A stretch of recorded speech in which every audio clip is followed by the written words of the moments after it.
ਨੂਰਬਾਨੋ ਦਾ ਕੋਠਾ, ਇਸ ਕੋਠੇ ਦੀ ਤੂੰ ਕਦੇ ਰਾਣੀ होनी है। वो लाल कलर का दरवाजा था और चेन से बंद था दोनों तरफ से। उनकी छोटी उंगली को पकड़ा और अपने नाखून से ऐसे दबाया, दबा के कुछ पढ़ा जैसे कोई दुआ पढ़ते हैं आदम। तब गैलरी में से कोई बड़ा बुजुर्ग सा आदमी, कोई उसका एग्जिट गेट भी नहीं था दूसरा उस रूम का। एक ब्लैक शेडो सी दिख रही थी आदमी की। एक पूरी पट्टी ऊपर से गिरी। जब उसको खोल के देखा तो उसमें गोल्ड की एक रिंग थी। टॉर्च लेके वापस अंदर देखा तो नमस्कार दोस्तों, आप सभी का स्वागत है एक बार फिर से वाइड कास्ट में। और मैं सबसे पहले धन्यवाद देना चाहूँगा कि आप रेगुलरली हमारे जो एपिसोड्स हैं वो देख रहे हैं, उस पर कमेंट कर रहे हैं। मुझे थोड़ी सी शिकायत भी है उन लोगों से जो कि देखते तो हैं पर सब्सक्राइब नहीं करते, इसलिए हमारा थोड़ा रिस्पॉन्स थोड़ा सा कंपैरेटिवली स्लो चल रहा है।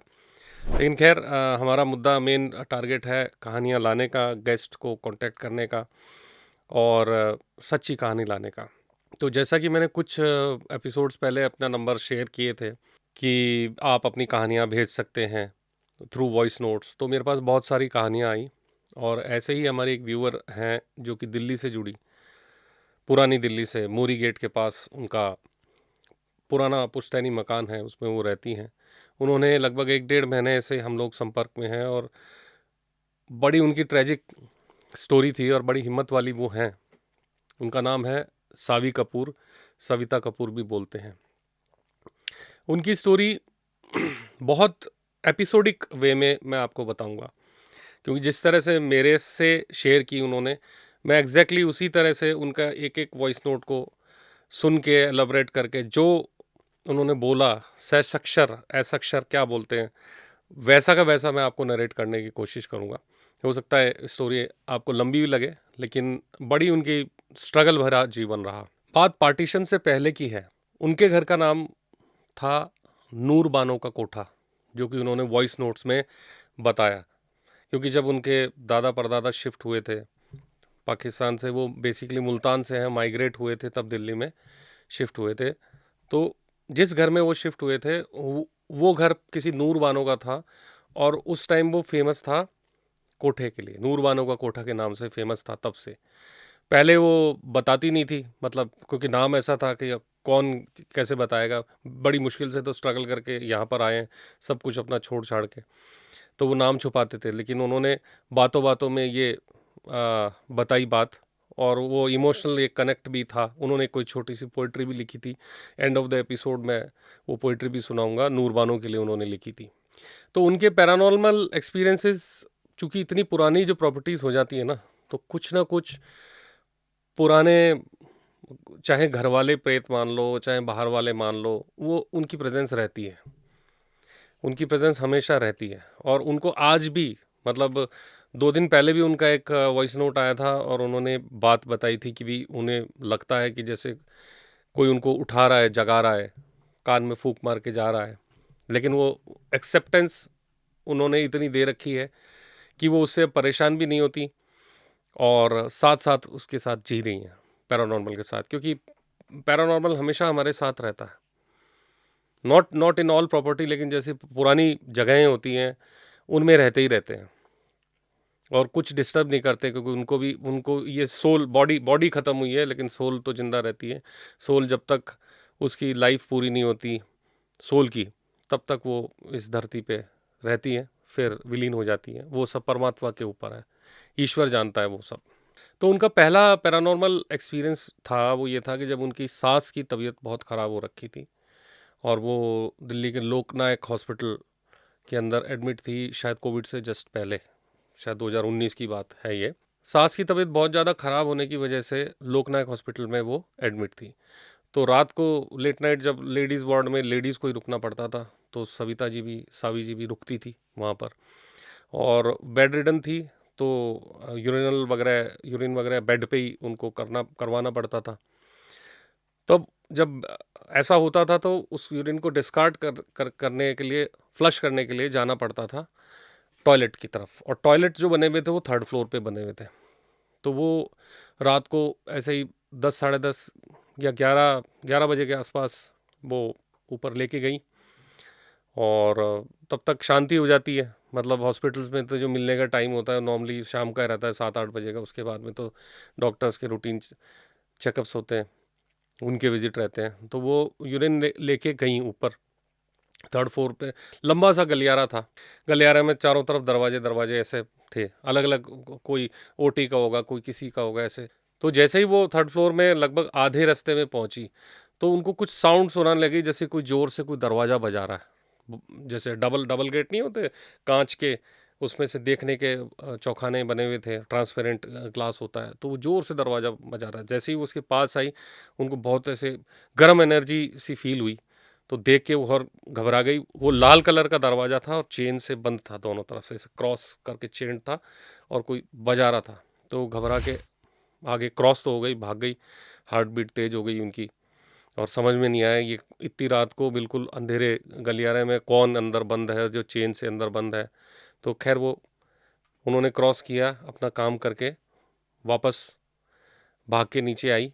तो साथ में जो और पेशेंट्स थे, पेशेंट्स के अटेंडेंट्स थे, लेडीज़ लोग, उन्होंने कहा भाई क्या हो गया, कैसे घबरा रही हो। तो फिर उन्होंने सारी कहानी बताई। तो कुछ अटेंडेंट्स के साथ वो नीचे गई चाय वाय पीने। घबराई भी बहुत थी, हार्ट बीट भयंकर बढ़ी हुई थी। तभी वहाँ पर कोई एक बुजुर्ग आदमी बैठे थे। तो उन्होंने कहा कि आप, हम शायद पहले मिले हुए, क्या आप मुझे जानती हैं। तो वो घबराई भी थी, वो पहचान नहीं पाई। तो उन्होंने कहा हाँ हाँ, हो सकता है आप मेरे सलून के पास आते हो, उधर उधर देखा होगा कहीं है वो। तो फिर बुजुर्ग ने पूछा भी क्यों घबरा रहे हो। तो वो सारी बात बताई कि ऊपर टेरेस पे ऊपर ऐसा ऐसा मेरे साथ हो गया, कोई वो दरवाज़ा खटखटा रहा था और मुझे लगा कौन बंद है क्या है। तो बोला नहीं, ये हॉस्पिटल है, इमरजेंसी है, हॉस्पिटल में तो ये होता रहता है, घबराने की ज़रूरत नहीं, लाओ अपना अंगूठा लाओ। तो उस बंदे ने उनकी छोटी उंगली को पकड़ा और अपने नाखून से ऐसे दबाया, दबा के कुछ पढ़ा, जैसे कोई दुआ पढ़ते हैं या दम पढ़ते हैं। तो उससे सावी को काफ़ी काफ़ी रिलैक्स हुआ। उन्होंने फिर चाय भी पी, पानी की बोतल भी ली रिलैक्स होके, और फिर दोबारा से अपनी सासू माँ के पास चली गई। रात को 3:30 बजे वापस से उनको यूरिन पास हुआ, तो वो लेके फिर डिस्कार्ड करने ऊपर पहुंची। तब गैलरी में से कोई बड़ा बुजुर्ग सा आदमी ऐसा आता हुआ लगा, उनको गार्ड ही लगा, क्योंकि वो फौजी टाइप का आदमी था। और नॉर्मली होता क्या है कि फौज में रहने के बाद जो फौजी लोग हैं वो गवर्नमेंट जॉब्स में इस तरह से आ जाते हैं, क्योंकि गार्डिंग सबसे बेटर ऑप्शन रहता है उन लोगों के। बैंकिंग में भी ऐसा होता है, आपको पुराने लोग ऐसे मिल जाएंगे, सिक्योरिटी में और गार्डिंग में मिल जाएंगे। तो वो देखते हुए आए। तो बोले कि लेडी ने मतलब सावी ने बोला उनको कि भी मेरे साथ अभी ऐसे ऐसे कुछ देर पहले यहाँ गलियारे में हुआ था। तब उन्होंने भी वही बात बोली जो नीचे वाले बंदे ने बोली थी कि भी हॉस्पिटल है, इमरजेंसी है, होता रहता है यहाँ तो उन्होंने कहते कहते ही मुस्कुराते हुए उनके सर पे हाथ रखा, सावी के मुस्कुराते हुए रखा। बोले नहीं, कोई घबराने की बात नहीं है, आप करो आराम से काम, सेवा करो सासू माँ की। और चले गए, क्रॉस हो गए, फिर वापस आ गए। अगले दिन सुबह वो वापस वही बंदा उनको दिखा, गाड़ी जो है, मतलब 9-10 बजे वापस नीचे वाले फ्लोर पे मिला। तो बोले सावी ने कहा कि अंकल जी नमस्ते, रात को आपने मिले थे ना अपन ये वो। तो बोले कौन हो तुम। वो बोली कि नहीं, अपन ऊपर मिले थे। बोले ऊपर मिले थे, मेरे तो ड्यूटी अभी है सुबह। ऊपर कौन मिला, किससे मिल गए तुम, और अपना काम करो चुपचाप, अपने उसमें जाओ। ऐसे डांट डपट के और उसको भगा दिया एक तरह से। तो होता क्या है, तब तब सावी ने रिकनेक्ट किया कि हो सकता है कि किसी सोल के रूप में वो गुड सोल सामने आई हो मेरा साथ देने के लिए, कि तू घबराए मत और अपना काम कर। और जबकि जो असली गार्ड था वो तो दिन में आया था सुबह, वो जानता ही नहीं था रात को क्या हुआ था, उसकी ड्यूटी सुबह से थी। तो ऐसा ये उनका फर्स्ट एक्सपीरियंस था जो उन्होंने शेयर किया। उसके बाद में तो बैक टू बैक उनके बहुत सारे सिनेरियो, बहुत सारे एक्सपीरियंसेस ऐसे रहे। मैं और डिटेल में आपको बताता हूँ। अब उनके घर के उन्होंने फ़ोटोग्राफ्स वगैरह भी शेयर किए हैं, वो भी मैं आपको साथ में बताता हूँ। आपको पता है महानगर हमेशा भागते रहते हैं और दिल्ली उन्हीं में से एक है, हमारे देश की राजधानी। लेकिन चूंकि पुरानी दिल्ली में कुछ ऐसे पॉकेट्स हैं कि जो मेन रोड्स हैं वो हमेशा भागती दौड़ती रहती है, रात को शांत भी हो जाती है, थोड़ी बहुत चलती भी रहती है। लेकिन पुरानी जो ऐसी जगह हैं, 200-250 साल पुरानी जो कॉलोनी, जो परकोटा उसमें बसी हुई जो कॉलोनियाँ हैं, पुराने घर हैं, वहाँ पर कई ऐसा होता है, डेड एंड्स होते हैं। डेड एंड्स होते हैं कि वहाँ पर आगे कोई रोड आती तो है, लेकिन वहाँ से बाहर नहीं जाती, उसी रोड से बाहर जाना पड़ता है।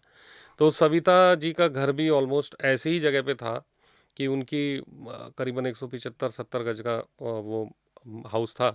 उसके बगल में उनका एक कोई खाली मकान, तब से ही खाली प्लॉट था, तब से ही खाली कचरा वचरा और थोड़ी झाड़ियाँ वाड़ियाँ हुई हुई थी, वो रहता था। और उसके जस्ट सामने एक पूरा खाली, जैसे मंदिर मंदिर की ज़मीन नहीं होती कई कई बार, तो उस तरह की वो ज़मीन थी। तो उसमें क्या हुआ था कि वहाँ के पार्षद ने वोट वोट के लिए और सोचा था कि भी कम्युनिटी के लिए वहाँ पे 2 कमरे बना दें। तो उस खाली ज़मीन में रिसेंटली कुछ 2-4-5 साल पहले कुछ 2 कमरे उन्होंने बनाए थे। जस्ट इन द केस कि किसी का कोई फंक्शन हो रहा है या कुछ और हो रहा है, तो वो कमरे यूज़ किए जा सकते हैं। लेकिन आपको पता है कि लैक ऑफ मेंटेनेंस के कारण अबंडन्ड हो जाती है चीज़ें। तो वैसे ही वो 2 रूम अबंडन्ड थे। और सावी जी की एक और अच्छी बात है कि वो एक पेट लवर भी हैं। उनके घर में 2 पेट्स भी हैं, नीली और चंदा। और तभी साथ में ही जो स्ट्रीट डॉग थी एक, उसने भी मतलब प्रेग्नेंट थी, उसने बगल वाले प्लॉट में अपने कुछ बच्चे दे दिए थे, 7-8 बच्चे दिए थे। सर्दियों का टाइम था, तो उनको लगा कि ये बच्चे खेलते रहते हैं, गली के बच्चे जो मोहल्ले के हैं, तो उन्हें लगा कि ये बच्चे दे तो दिए हैं, लेकिन इस खाली प्लॉट में ठंड में बहुत प्रॉब्लम में रहेंगे। तब उनके आइडिया आया कि ये अंदर पार्क में जो रूम है, हालांकि वो मेंटेन्ड कम थे, बहुत गंदगी उसमें रहती थी हमेशा। अगर रेगुलर सफाई हो तब हो काम, फंक्शन वगैरह होता है तब साफ़ हो जाते हैं, नहीं तो पड़े ही रहते हैं। तो बच्चों के साथ मिलके कुछ बोरी वगैरह ले जाके उनके जो स्ट्रीट डॉग के पप्स थे उनको वहाँ पर शिफ्ट कर दिया कि भी उनको रखे आई, तो वो गली की कुतिया थी वो चली गई अंदर, वहाँ भी शेल्टर मिल गया एक तरह से। तो ऐसे 2-3 दिन 4 दिन का समय हो गया। एक दिन रात को बहुत तेज वहाँ से कमरे में से भौंकने की आवाज़ आई, बहुत तेज, मतलब कि भी जैसे परेशान होता है डॉग, परेशान होता है तो अलग तरह से बार्क करता है। तो उन्होंने अपने बालकनी से देखा फर्स्ट फ्लोर से कि भी क्या है, क्या प्रॉब्लम है। तो तब तक उनके हस्बैंड आए नहीं थे घर पे। फिर उन्होंने कहा चलो हिम्मत करके मैं ही चलती हूँ, रात के 12 बजे के आसपास की बात है ये। और हस्बैंड नहीं आए थे, उनका काम इस तरह का है, लेट कई बार आते हैं। तो वो उन्होंने कहा चलो नीचे उतरती हूँ। नीचे जैसे ही वो उतर रही थी तो उन्होंने उनके घर पे क्या है, उन्होंने नीचे वाले पोर्शंस जो है ग्राउंड फ्लोर, उसमें कुछ शॉप्स हैं, वो शॉप्स वो रेंट पे दे रखी है। तो वहाँ कोई ई रिक्शे वाला या रिक्शे वाले हैं, उनको दे रखी थी। तो वो भैया आ गए थे वापस, आ ही रहे थे, तो बोले क्या हुआ भाभी, दीदी क्या हुआ। तो बोले वो परेशान है डॉग, वो देख के आते हैं। बोले चलो मैं भी चलता हूँ। तो ऐसे करके वो 2 लोग टॉर्च वॉर्च लेके गए रात को, क्योंकि उसमें कमरे तो बने हुए थे लेकिन उसके कमरों में लाइट फिटिंग नहीं थी। तो हिम्मत करके गए वहाँ पर। तो वो डॉग, तब देखा डॉग रूम से बाहर है, वो स्ट्रीट डॉग है, रूम से बाहर है। और हल्का सा जैसे थोड़ा सा दरवाज़ा खुला रहता है ना, उस तरह से खुला हुआ था। और वो भौंके जा रही है, बहुत बहुत ज़ोर से भौंके जा रही है, भौंके जा रही है। तो सावी गई पास में और टॉर्च लेके उन्होंने दरवाजे को हल्का सा धक्का दिया, तो सामने क्या देखती हैं, कोई 2 फीट ऊपर हवा में ऐसे लाश की तरह लेटा हुआ है। तो घबरा के वो पीछे हुई, पीछे होते ही रिक्शे वाले भैया ने पूछा कि क्या हुआ क्या हुआ। तो उन्होंने कहा कि कोई अंदर है। तो तब उन्होंने कहा चलो देखते हैं। तो टॉर्च लेके जैसे ही वो और अंदर जाने लगी, तभी वहाँ से एक आदमी गेट तक आ गया, मतलब गेट के जस्ट पास में आके खड़ा हो गया। तो वो बोली सावी, बोले आप कौन, यहाँ क्या कर रहे हो इस इतनी रात को, ये वो, और इसको कुत्ते को क्यों नहीं जाने दे रहे आप अंदर, तो ये इसके बच्चे अंदर क्यों नहीं अंदर जाने दे रहे, दैट वेज वो बोली। तो बोले आप यहाँ कर क्या रहे हो। तो बोले कि नहीं मैं तो मेरी ट्रेन छूट गई थी, वहाँ मेरे को जाना था गांव अपने, और अब सुबह की ट्रेन है, तो किसी ने मेरे को कहा कि यहाँ पर पार्क में कमरे बने हुए हैं, तो यहाँ पर आप रेस्ट कर लो, रात रात निकाल लो। तो फिर मैं क्या नाम से सुबह चला जाऊँगा। तो बोले तो आप इस डॉग को तो अंदर आने दो, इसको क्यों रोक रहे हो, इसके बच्चे हैं अंदर।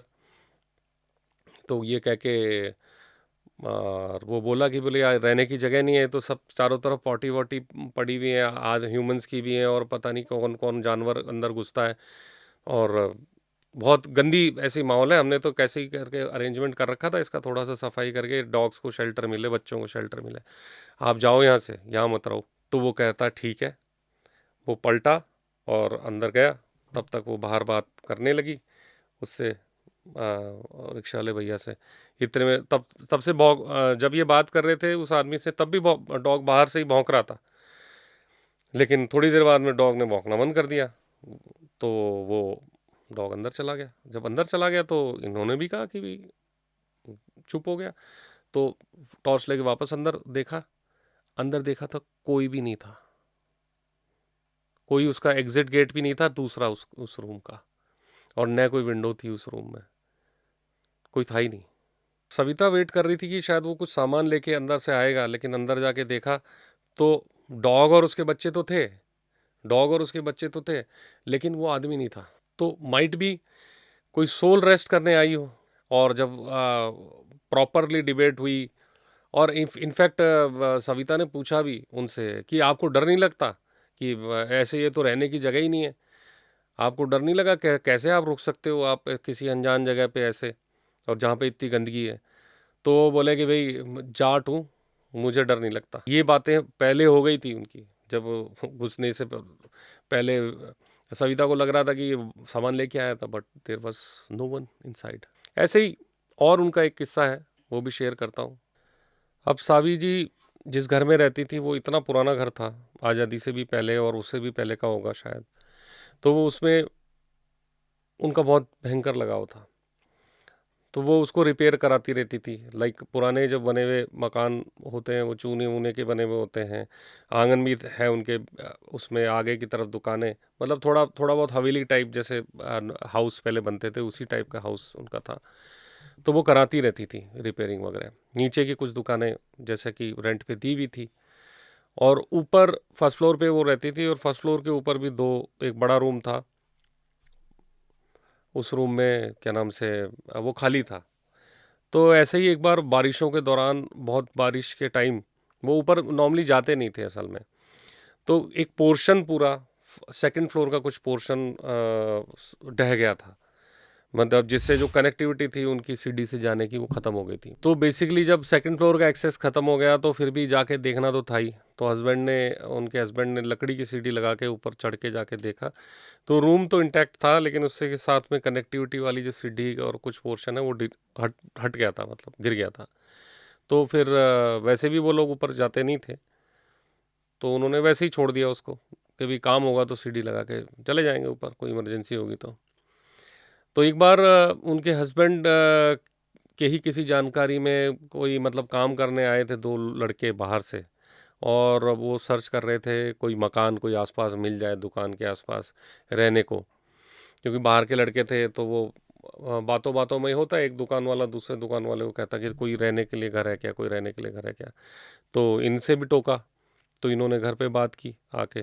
तो एक बार तो मना कर दिया था कि भी नहीं, मैं नहीं लाऊंगा उनको घर पे, क्योंकि जाने की जगह ही नहीं थी, क्या कैसे लगाए।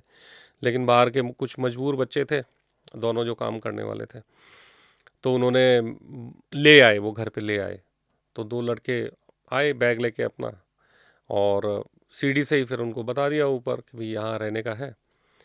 तो वो रहने लग गए वहाँ, और सिर्फ 2 ही दिन हुए थे। और तो रात को क्या, उनको ऊपर चलने की आवाज़ आती थी सविता को, तो उनको लगा भी लड़के हैं रह रहे हैं इसलिए आवाज़ आ रही है चलने की। तो दूसरे दिन ही क्या हुआ कि दूसरे दिन वो लड़के लोग सुबह सुबह अपना बैग लेके उतरे सीढ़ी से, और बिना बात करे नीचे वाली सीढ़ियों से चले गए बाहर। वो भी अपने रूटीन के काम में बिजी थी सविता। तो उन्होंने भी कुछ नहीं कहा, कोई टोका टोकी नहीं हुई, कभी रुका ही एक दिन के लिए, दूसरे दिन तो चला ही है। तब तक हस्बैंड भी काम पे गए हुए थे उनके। तो वो रेस्ट कर रही थी दोपहर को मतलब ऑलमोस्ट एक एक 1.5 घंटा रेस्ट करती है जैसा उन्होंने बताया मुझे। तो आंख बंद करके लेटी भी थी। फिर दोपहर के 1 बजे के आसपास उनको लगा जैसे कोई आके उनके बेड के पास बैठा है, बेड पे बैठा है। तो उनको लगा हस्बैंड आ गए होंगे। तो थोड़ी देर में आँख खोल के आवाज़ लगाई हस्बैंड का, आ गए आप? तो वहाँ देखा तो कोई नहीं था। तो उनको लगा कि हो सकता है भ्रम हो, लेकिन जब कोई आपके बेड पे आके बैठेगा आपको फ़ील होगा। आँख बंद थी तब भी। फिर वो बाहर की छत पे गई। छत पे जाके उन्होंने देखा तो मुंडेर पे एक ब्लैक शैडो सी दिख रही थी आदमी की, दोपहर में धुएं सा कुछ दिख रहा था और फेस क्लियर नहीं था। टांगे जैसे मुंडेर के ऊपर बैठते हैं ना, तो टांगे लटकी भी रहती है, तो टांगे लटकी हुई थी और वो उनको दिखा तो फिर वो उनको आवाज़ आई, बोला मन में, हम जब आपको डिस्टर्ब नहीं करते तो आप हमें क्यों डिस्टर्ब कर रहे हो, हम तो यहाँ रहते हैं। तब सविता ने भी बोला कि भी मेरा इंटेंशन ऐसा नहीं था, मैं तो देती नहीं ऊपर वाला कमरा किसी को, लेकिन ये तो कोई मजबूरी थी लड़कों की इसलिए दिया था। बोला अगर ऐसी बात है तो मैं कभी नहीं दूंगी किराए पे वो कमरा। ऐसे करके वो फिर ओझल हो गई बात। ये बात फिर उन्होंने हस्बैंड को बताई अपने। तो हस्बैंड ने कहा नहीं, अगर ऐसी बात है तो नहीं देंगे हम। फिर मौसम बदले और वो हुआ, कई महीने बीत गए, तो इन्होंने डिसाइड कर लिया था कि भी ऊपर वाला कमरा तो देना ही नहीं किसी को। फिर ऐसे ही इनके बारिश जब तेज हुई थी तो ऊपर से लीकेज आने लग गई थी इनके फर्स्ट फ्लोर वाले कमरे में। फिर जब रात को पानी टप टप आने लगा तो उनको चिंता हुई। तो उन्होंने डिसाइड किया कि अगले दिन मिस्त्री को बुला के चेक करवाएंगे, क्योंकि एक पोर्शन पहले ढह गया था, लकड़ी की सीढ़ी से चढ़ रहे थे वो लोग। तो अगले दिन मिस्त्री आया और मिस्त्री ने जब जाके ऊपर मुआयना किया और देखा तो वो उन्होंने बताया कि बोले यहाँ पर ड्रेनेज प्रॉपर निकल नहीं रहा, पुराना मकान है और ये तो ऐसे ऐसे रिपेयर होगा, मतलब टूट के रिपेयर होगा दैट वेज। तो वो एस्टिमेट बता के चला गया। फिर रात को, नेक्स्ट डे रात को वो उन्होंने डिसाइड किया कि उसको चिंता हुई कि भाई रिपेयर तो हम करा नहीं सकते, तो क्योंकि वो लोग रहते हैं, अगर हमने उनको छेड़ा तो हो सकता है हमें भी नुकसान हो कुछ। ये उसके मन में बात चली रही थी, मतलब एक तरह से ड्रॉप आउट कर दिया उन्होंने इस प्लान को। लेकिन ये सोच रही थी बात, तभी एक दो ईंटें गिरने की आवाज़ आई। तो सविता को लगा कि शायद ये साइन है कि उनका कि भी तुम करा लो रिपेयर। फिर वो लेट गए। लेट नाइट और तेज़ बारिश आई तो एक पूरी पट्टी ऊपर से गिरी और इतनी तेज़ गिरी कि वो कंफर्म हो गया कि भाई ये उनकी तरफ से इशारा है। और उनको लगा कि अगर वो रिपेयर नहीं होगा तो ये घर पे भी मतलब घर भी फर्स्ट फ्लोर भी ढह सकता है। इतनी तेज़ आवाज़ थी कि पड़ोसी वड़ोसी भी सब उठ गए थे। तो वो कंफर्म हो गया कि उन्होंने परमिशन दी है। और फिर उन्होंने मन से दोबारा ये कह दिया कि भी मैं सिर्फ रिपेयर करा रही हूँ, ये आप ही का स्थान है, आप यहाँ पर रहना। और जब रिपेयरिंग चल रही थी तो उनकी खास बात थी सविता की कि वो खुद मतलब जब मिस्त्री लोग काम करते थे तो वो साथ में रहती थी, हमेशा साथ रहती थी कि भी पुराना घर है, कोई कुछ गलत तरीके से कुछ निकाल ले, पत्थर या कुछ, ये कोई लग ना जाए, किसी के गिर ना जाए। तो वो लोग सब काम कर रहे थे। जब उन्होंने काम शुरू करवाया 2-3 दिन में, जब भी कराया होगा, तो एक कहीं दीवारें जब फोड़ रहे थे तो दीवारों में से कोई पन्नी निकल के गिरी नीचे से, ऊपर से नीचे गिरी, जिस पन्नी पे सिर्फ इसका ध्यान था सविता का और इनका नहीं था। मतलब ये अपना काम कर रहे थे मिस्त्री मजदूर लोग। तो उन्होंने पन्नी को निकाला और जब उसको खोल के देखा तो उसमें गोल्ड की एक रिंग थी। बहुत पुराना गोल्ड कोई होता है, जैसे कोई दीवार में दबा हुआ हो, गोल्ड की रिंग थी। तो चुपचाप अपने साथ रख ली और काम वो करवाया। अब चिंता ये हुई कि उन्होंने कहा कि ये गोल्ड है नहीं है, चेक करवाएं। तो पुरानी दिल्ली के ही सराफा बाज़ार में वो गई, दरीबे में, वहाँ पर चेक करवाया 2-3 जगह कि ये ओरिजिनल गोल्ड है भी या नहीं है, या वैसे ही मुझे मिल गई। तो देखते ही वो बोले ये तो खालिस, मतलब ये प्योर गोल्ड है, प्योर गोल्ड है। और तो वो दुकान वाले कहने लगे बेचोगे क्या? तो उन्होंने बोला नहीं नहीं बेचनी नहीं है, ये तो मेरे को मेरी दादी के संदूक में से मिली थी, दैट वेज ये वो। अब चूंकि या तो ये जेस्चर हो सकता है, सविता को लगा ये जेस्चर हो सकता है उस सोल का, या हो सकता है उन्हीं के फोर फादर्स की कोई सोल हो जो रहती हो, या तो उस सोल का जेस्चर हो सकता है कि तोड़ने में वो उसी को नज़र आई गोल्ड, अब जब उसको कहा जाता है सोना कभी मिलता है ना, गड़ा गड़ा सोना या कुछ भी, ये तो खैर छोटी सी रिंग की बात थी, कहीं वो सोना मिलता है ना तो उसके एवज में कुछ ना कुछ दान या कुछ आपको करना करना चाहिए। और यही रीज़न था कि लोग बहुत प्रेशर बनाते थे उस मकान को खरीदने के लिए, आस पड़ोस वाले लोग भी मनाते थे। और क्योंकि वो एरिया बड़ा था, 170 गज is a quite a big area for Delhi.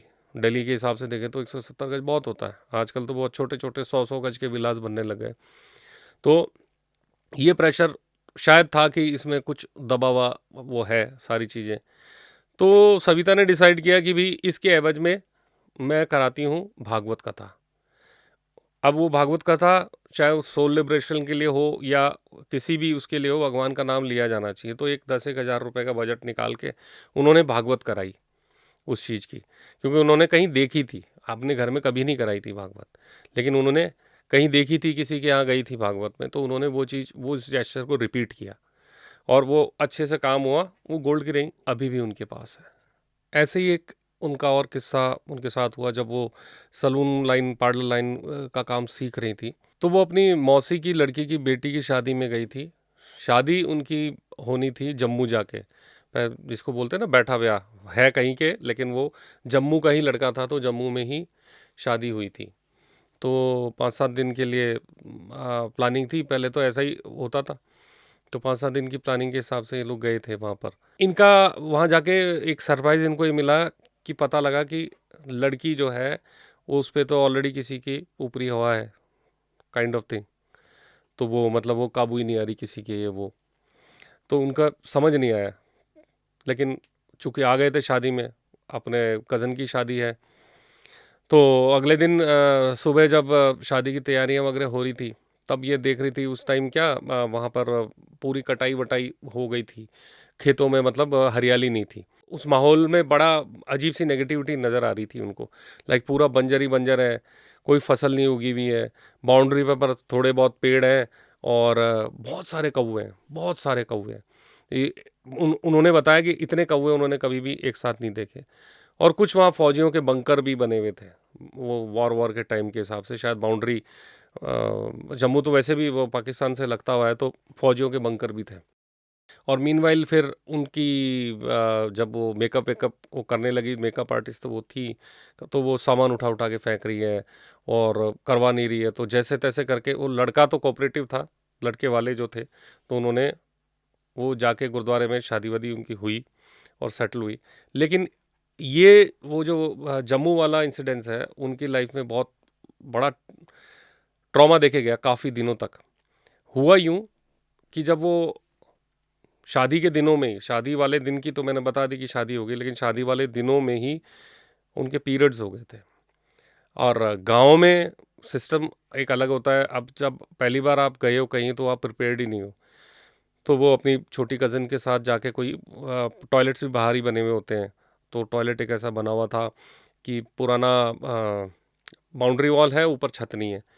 तो समाउ जो भी मेंजुरेशन में होता है, तो उनको पैड को डिस्कार्ड करना था। अब वहाँ वो डस्टबिन वाला और वो वाला सिस्टम तो है नहीं, तो मतलब था नहीं गांव में, कहाँ ये सारा सिस्टम हो, तो पता नहीं था। तो इन्होंने वो क्या किया, वहाँ कुछ थोड़े बहुत भांग के पौधे कहीं पीछे की तरफ लगे हुए थे, तो इन्होंने कुछ समझ में नहीं आया, तो वो नीचे वहाँ पर पौधे के नीचे रख के आ गई और बैक टू दिल्ली।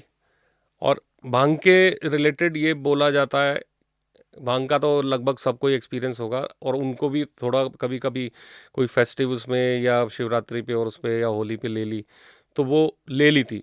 मतलब पहले भी पीवी थी उन्होंने, लेकिन समाउ वो ऐसा इंसिडेंस हुआ कि पौधे के पास उन्होंने वो रख के आ गई उसको, और दिल्ली आ गई। तो दिल्ली में किसी विश्वास नगर में कोई मंदिर है उसके पास, वहीं पे कोई फेस्टिवल वो चल रहा था, तो वहाँ पे भी भांग घोटी जा रही थी। तो उन्होंने अंकल से, पंडित जी से बोला कि हम हमें भी पीनी है, आप दो ना। तो बोले नहीं, आपके काम की नहीं है, बहुत हार्ड है ये वो, ऐसे करके फिर भी रिक्वेस्ट करी, तो उन्होंने एक एक ग्लास दोनों लड़कियों को दिया जो उसके साथ गई थी। पी ली।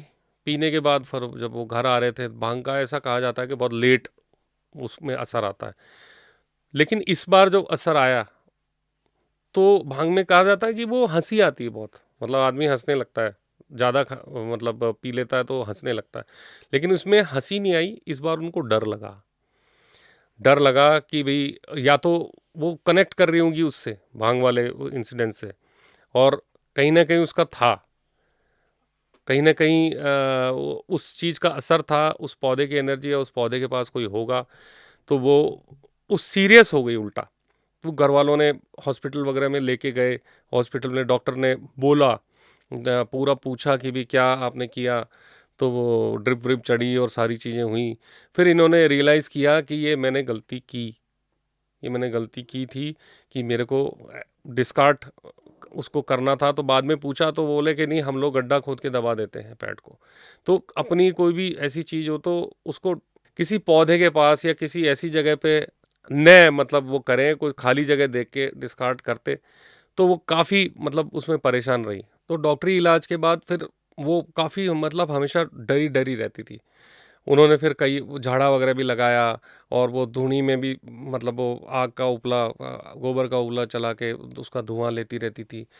उस झाड़े से भी फ़ायदा हुआ। फिर किसी ने उनको लेमन, 2 नींबू ले जाके अपने अगल बगल में रात को सोने के लिए बोला। तो ऐसे करके वो उस चीज़ से निकली। लेकिन उनको बाद में लेटली रियलाइज़ हुआ, जैसे धीरे धीरे बड़ी हुई, कि भांग का जो पौधा है वो बेसिकली डिपिक्ट करता है भोलेनाथ के लिए, शंकर जी के लिए, और किसी भी पौधे की भी कोई रेस्पेक्ट होती है। तो उन्होंने वो जो किया था, मतलब डिस्कार्ड वहाँ पे किया था, तो वो एक तरह से डिसरिस्पेक्ट थी उस चीज़ की, या उसके गण उनके इस तरह से मिले कि कोई चीज़ साथ में उनके होली, ये लेटली उन्होंने रियलाइज़ किया, जिसको उसका उसका खामियाजा उनको लेट तक, वो काफ़ी लेट तक 1-2 महीने 3 महीने तक भुगतना पड़ा। तो वो फिर उन्होंने गांठ बांधी। और पैरानॉर्मल में इनफैक्ट होता ही ये है कि जब हमारे सामने हो रहा होता है ना, तब हमको पता नहीं लगता। अगर समझदारी इसी में है कि क्या पैरानॉर्मल है क्या नहीं है, वो दोनों हमको पता होना चाहिए। वही लिटरेसी ज़रूरी है, और वही हमारे पॉडकास्ट की इसकी नींव है। वो लिटरेसी बहुत ज़रूरी है। इसके अलावा भी बहुत सारे छोटे मोटे पैरानॉर्मल एक्सपीरियंसेस उनके होते रहते हैं, जैसे मैं मतलब शुरू में भी बताया, और उन्होंने कुल मिला के एक्सेप्ट कर लिया, क्योंकि जब इतने पुराने हाउस में आप रह रहे हो तो बहुत सारी सोल्स आपके साथ रहती हैं। तो और बहुत सारे उनसे जो रिलेटेड इंसिडेंट्स है, वो उन सब में वो चीज़ सामने आ रही है, सब में चीज़ उजागर हो रही है वो चीज़। सविता जी ने बहुत ज़्यादा स्ट्रगल देखे हैं लाइफ में अपने। इनफैक्ट हम लोग और आप सब लोग जो हमारे ऑडियंस हैं, सबकी लाइफ में कुछ ना कुछ, कभी किसी के फाइनेंशियल होता है, कभी किसी के हेल्थ वाइज होता है, कुछ ना कुछ मुद्दे तो चले ही रहते हैं। ये जीवन है, प्रैक्टिकली हम लोग उस संघर्ष से निकलते रहते हैं, वो उसको जीते हैं, इसी को जीवन बोलते हैं। तो उनके कुछ विशेष रहे बहुत सारे, इसके अलावा भी बहुत सारा उन्होंने मेरे साथ डिस्कस किया था, और वो मैं नहीं चाहता कि सारी चीज़ें मैं ऑडियंस तक लाऊं। सिर्फ पैरानॉर्मल जो घटनाएं उनके साथ हुई हैं वो मैं सामने आप लोगों के रखना चाह रहा था, उनकी भी इच्छा थी। और अभी now she is living very happily, और वो एक अच्छी लिखती भी हैं, क्योंकि उनका एक कनेक्शन वो था, एक पंजाबी में उन्होंने उसी घर के लिए एक लिखा था। मैं उनका ऑडियो नोट ही अभी आपको चला के सुनाता हूँ। जो इनके घर का नाम था नूर बानो का कोठा। तो जो नाम था, मतलब घर पहले वही उन्हीं का, नूर बानो का था। तो ये पूरा एक पोइट्री उन्होंने लिखी थी, मैं टाइप करके भी दिखाऊंगा और उन्हीं की वॉइस में आपको सुनाऊंगा भी। ਨੂਰ ਬਾਨੋ ਦਾ ਕੋਠਾ, ਇਸ ਕੋਠੇ ਦੀ ਤੂੰ ਕਦੇ ਰਾਣੀ ਹੋਣੀ ਹੈ। ਤੂੰ ਹੋਵੇਂਗੀ ਕਿੰਨੀ ਸੋਹਣੀ, ਕੀ ਪਤਾ ਕਿੰਨੀ ਬਚਕਾਣੀ ਹੋਣੀ ਹੈ। ਹੋ ਸਕਦਾ ਹੈ ਦਿਲਾਂ ਦੀ ਧੜਕਨ ਕਿੰਨਿਆਂ ਦੀ ਜ਼ਿੰਦਗਾਨੀ ਹੋਣੀ ਹੈ। ਕੋਈ ਅੱਖਾਂ ਦਾ ਆਸ਼ਿਕ ਹੋਣਾ, ਕਿਸੇ ਦੀ ਤੂੰ ਚਾਹਤ ਪੁਰਾਣੀ ਹੋਣੀ ਹੈ। ਕਿਸੇ ਦੀ ਨੂਰ, ਕਿਸੇ ਦੀ ਨੂਰਾ, ਕਿਸੇ ਦੀ ਸਿਰਫ ਬਾਨੋ ਹੀ ਹੋਣੀ ਹੈ। ਹੋਰ ਤੇ ਹੋਰ ਕਿਸੇ ਮਾਂ ਦੀ ਲਾਡੋ ਤੇ ਕਿਸੇ ਪਿਓ ਦੀ ਅੱਖਾਂ ਦਾ ਪਾਣੀ ਹੋਣੀ ਹੈ। ਮੈਂ ਰਹਿਨੀ ਆ ਤੇਰੇ ਜਾਨ ਬਾਜੋ, ਨੂਰਾ ਓ ਨੂਰਾ, ਇਹ ਰੱਬ ਦੀ ਕੋਈ ਮਿਹਰਬਾਨੀ ਹੋਣੀ ਹੈ। ਮਾਨ ਅਪਮਾਨ ਤੋਂ ਪਰਾ ਜਾ ਕੇ ਦੱਸਣ ਲੱਗੀਆਂ ਜਮਾਨੇ ਨੂੰ ਕਿ ਸੀ ਨੂਰ ਬਾਨੋ ਦਾ ਕੋਠਾ, ਹੋ ਜਾਏ ਜਿਹੜੀ ਬਦਨਾਮੀ ਹੋਣੀ ਹੈ। ਵਜੂਦ ਤੇਰਾ ਵੀ ਸੀ तेरी भी कोई कहानी होनी है, हो जाए जड़ी मेरी बदनामी होनी है। आई थिंक ये स्टोरी आपको बहुत पसंद आई होगी, किसी के साथ गुजरी हुई दास्तानें हैं ये। और मैं चाहता हूँ कि उनकी इच्छा थी कि उनके साथ जो एक्सपीरियंसेस हुए हैं तो आप लोगों के सामने आए। तो उनकी विल से उनके ऑडियो नोट्स को सुन के मैं मेरी पूरी कोशिश रही है कि मैं 90% 100% तक वही चीज़ बोलूँ। कोई इसमें मिर्च मसाला मेरे को अलग से लगाने की ज़रूरत नहीं, क्योंकि बहुत अलग से ही, बहुत रेयर, हर स्टोरी एक रेयर होती है, वैसा ही ये रेयर घटना उनकी थी। और अगर आप लोगों की भी कोई स्टोरीज़ इस तरह की हैं जो आप मेरे से ऑडियो नोट में शेयर कर सकती हैं, कर सकते हैं, तो आप ज़रूर शेयर कीजिए। और इसी तरह से धीरे धीरे इस जर्नी को आगे बढ़ाएंगे, सच्ची जर्नी को, सच्चे एक्सपीरियंसेस को। Thank you for watching.